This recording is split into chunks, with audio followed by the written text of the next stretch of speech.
everybody, and welcome to Film Review. I am your host, Jack Dangerous, the owner of the channel, and in today's episode of Upgrade Studios Film Review, we are going to be talking about the new hit horror film, Five Nights at Freddy's. A lot of Five Nights at Freddy's fans have been waiting for this for over 8.5 years, and I am no exception. So today, I'm going to be going over the movie. I'm not going to be giving any spoilers, but I am going to give my opinion, what I liked, what I didn't like, and what I thought should be changed. To start off with, we are going to go over the visual effects, which this is a category that I have to give Blumhouse a lot of credit for, as you cannot tell the difference between what is practical in this movie and what is CGI for the most part unless you look really closely. And as someone who normally spots out the CGI within a few seconds, I find that to be extremely impressive. Normally, movies, the CGI is extremely obvious, no matter how hard they try to do it, but I think the dark environments of this movie and the lighting that they use really helps, especially with the fact that all the lighting they use on the set, the fact that most of the CGI in this movie takes place indoors, I think that helps them out quite a bit. Now we're going to get into more of the story aspect of the movie, and this is pretty much the big part.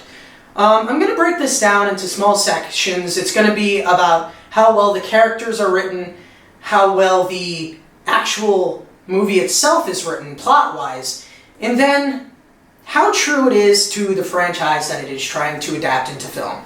So to start off with the characters. First off, I loved the character of Mike, and I loved the character of Abby, and I loved for the most part what they did with them. There's a few things in the movie, there's a subplot somewhere in there that I really don't care for. There's a few subplots that I don't care for. I'll get a little bit more into that into the plot aspect of the review. But for the most part, I think that the characters, the main characters at least, are very solid in this movie.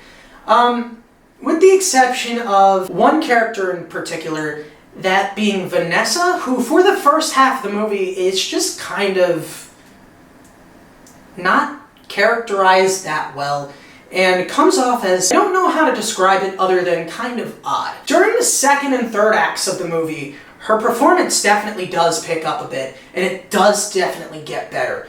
But throughout that first act of the movie, I just can't get behind her character. Mike, on the other hand, his part of the plot is all based around him dealing with his trauma from when he was a child, which is deeply connected into the lore of this movie.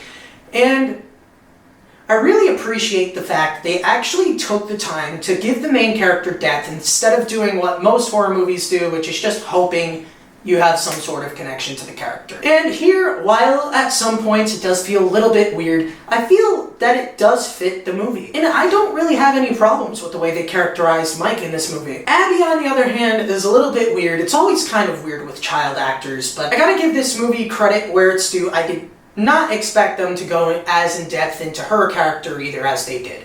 There's some things that I would have changed on a personal level, which I will probably get into more in a spoiler-heavy review. But continuing on, a lot of the side characters are just kind of not written at all. They're just there to serve the purpose they have in the story.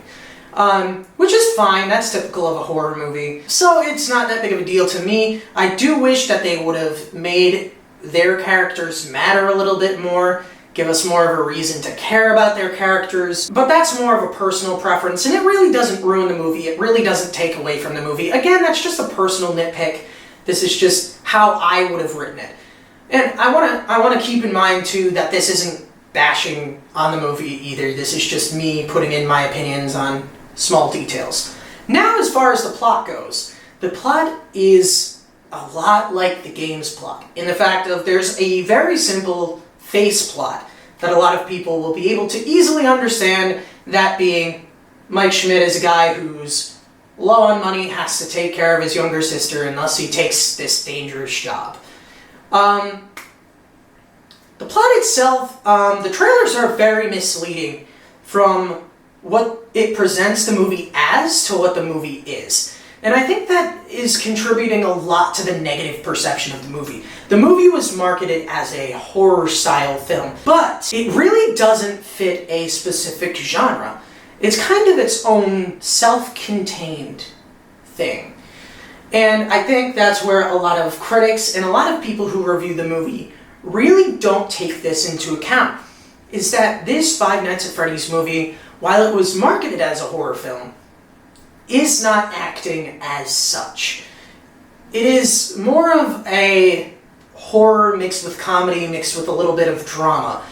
And there's a lot of other types of film added into it. Although it does sound like it's a little bit cluttered up and it's a little bit crazy, that's just FNAF and it fits the movie perfectly. So as far as the rest of the plot, there are a lot of other parts that people who do not know the games are not going to understand. And this is where critical reception really shows. Because most critics are not fans of the games, and this movie is made for the fans of the games. I hope that in future installments, obviously, they lean more into the horror aspect, but I think, going into the third part of the review, that this movie in particular really does do a great job of showing what Five Nights at Freddy's is. Even to newcomers in some ways, it's a very complicated story. It seems very simple on a surface level, but there's a lot of complexity to it, and there's a lot to look into. And it can be a lot to handle. And in order to really enjoy it, you have to really look into those deeper aspects of the movie.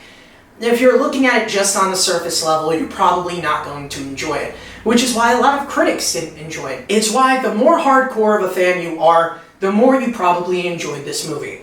I'd also like to address the PG-13 rating. A lot of people have issues with the fact that there wasn't a lot of gore in the movie, and there wasn't, but there was a couple of disturbing imagery parts. It's not a particularly scary movie by any means, and I really don't think the movie would have benefited from an R rating. I think it did the best with what it had, and I think with all of the production issues that it had, it serves its purpose. I think a lot of critics are overly harsh on this movie. It is not perfect by any means, but I will say that for Five Nights at Freddy's adaptation, it does what it needs to do. It sets up the world for a movie universe. Again, I hope that if there's a second movie, it leans a little bit more into the horror aspect, it leans a little bit more into the lore, but as far as this movie, it's really not that bad. It's a pretty good movie, and it's pretty solid. I'm not going to be hyperbolic and say that it's one of the best movies of the year, or that it's my new favorite movie, although I did like it a lot and I enjoyed it a lot and I would rewatch it over and over again. But it is not a perfect movie. It does definitely have some flaws that need to be fixed in future installments. But that's pretty much all I have to say without getting into spoilers. It's very hard to talk about this movie without talking about what happens. With the characters, with everything else. Again, I really think that it suffers from the Age of Ultron problem, where the marketing for the movie and what the movie is really don't match each other. And I think that in future installments, they need to be more honest about what the movie is in the trailers. And they need to be less misleading. And I think that they should lean into the horror aspect more. But overall, I am very happy with this movie, and is it worth the 8.5-year wait? I think it is.